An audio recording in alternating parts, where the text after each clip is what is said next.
तर भारताला गुलाम बनवणाऱ्या पंतप्रधान मोदी यांनी तात्काळ राजीनामा द्यावा असं संजय राऊत यांनी म्हटलंय। ट्विट करत त्यांनी पंतप्रधान मोदींवर टीका केली आहे। अमेरिकेनं रशियाकडून तेल घेण्यास 30 दिवसांची सूट दिल्यानंतर संजय राऊत यांनी टीका केली आहे। देशाचा अपमान सहन करणार नाही असं संजय राऊत यांनी म्हटलंय।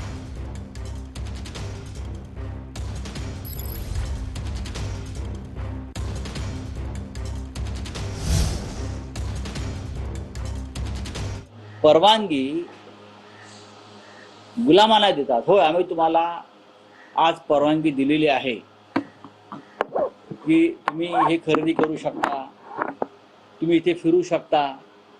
पुन्हा पुन्हा सांगतो, अमेरिकेने परवानगी दिल्यामुळे आम्ही रशियाकडून तेल खरेदी करू शकतो। आम्हाला गरज आहे सध्याच्या युद्ध परिस्थितीमध्ये, म्हणून आम्हाला रशियाकडून तेल खरेदी करण्याची आमच्यामध्ये हिंमत नाही।